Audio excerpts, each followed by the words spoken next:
नमस्कार. आज आपण साध्या सोप्या पद्धतीने झणझणीत आणि चटपटीत अशी आमटी बनवणार आहोत. अतिशय चविष्ट ही आमटी तयार होते. बनवायला सोपी आणि खायला तितकीच अतिशय चविष्ट ही आमटी तयार होते. ही एक आमटी असेल आणि मस्त गरमागरम वाफाळता भात असेल आणि सोबत कांदा असेल, नक्कीच 2 घास जास्त जेवाल अशी ही आमटी तयार होते.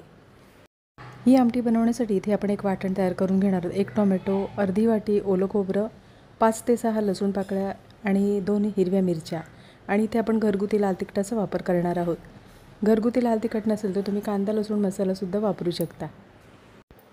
इथे आपण हे वाटण आता अगदी बारीक असं वाटून घ्यायचं आहे. वाटण हे बारीकच वाटून घ्यायचं, म्हणजे ज्या वेळेला आपण आमटी बनवतो त्यावेळेला त्यातील खोबरं वेगळं होत नाही आणि पाणी वेगळं होत नाही.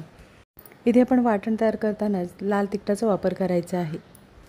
पाण्याचा वापर करून हे वाटण अगदी बारीक असं वाटून घ्यायचं आहे.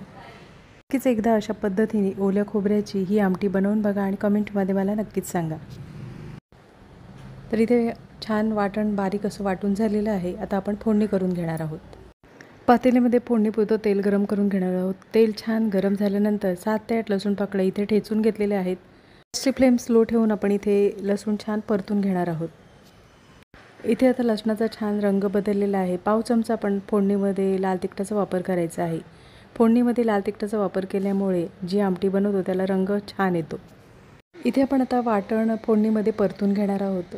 वाटण एखाद मिनिटभर परतून घेतलं म्हणजे रंग छान येतो आणि आमटीसुद्धा चवीला छान तयार होते. वाटण छान फोडणीमध्ये परतून झालेलं आहे. इथे आपण आता मिक्सरच्या भांड्यामध्ये आपण वाटण बारीक करून घेतलं. त्याच मिक्सरच्या भांड्यामध्ये पाण्याचा वापर करून मिक्सरचं भांडं आपण धुवून घेणार आहोत. तर आता ही आमटी छान चटपटीत होण्यासाठी इथे आमसुलाचा वापर केलेला आहे. इथे तुम्हाला जर आमसूल आवडत नसेल, म्हणजे कोकम आवडत नसतील, तर तुम्ही इथे चिंचेच्या कोळाचा वापर करू शकता. ही आमटी छान झणझणीत होण्यासाठी इथे मी हिरव्या मिरचीचा वापर केलेला आहे. आवडत असल्यास हिरव्या मिरचीचा वापर करू शकता. आवडत नसेल तर नाही वापर केला तरीसुद्धा चालेल.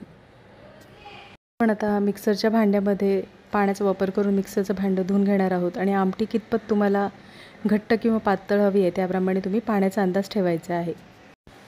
इथे आपण आता आमटी एकदा ढवळून घेणार आहोत. आमटी ढवळून झाल्यानंतर इथे आपण चवीनुसार मिठाचा वापर करणार आहोत. चवीनुसार मीठ आणि बारीक चिरलेली कोथिंबीर. मीठ आणि कोथिंबीरीचा वापर केल्यानंतर आमटी आपण एकदा आता ढवळून घेणार आहोत. आमटी ढवळून झालेली आहे. इथे आपण आता 2 ते 3 मिनिटांसाठी गॅसची फ्लेम मीडियम ठेवून आमटीला छान एक उकळ येऊ द्यायची आहे. 2 ते 3 मिनिटं झालेली आहेत. आमटीला छान एक उकळ आलेली आहे. गॅस बंद करायचा आहे. नक्कीच एकदा अशा पद्धतीने चटपटीत झणझणीत अशी ही ओल्या खोबऱ्याची आमटी बनवून बघा आणि कमेंटमध्ये मला नक्कीच सांगा. वरून आवडत असल्यास बारीक चिरलेल्या कोथिंबीरीचा वापर करू शकता. आजची रेसिपी आवडली असेल आणि चॅनलवर नवीन असला तर चॅनलला सबस्क्राईब करा आणि व्हिडिओ आवडला असेल तर लाईक शेअर करा. पुन्हा भेटू अशाच चमचमीत नवीन रेसिपीमध्ये.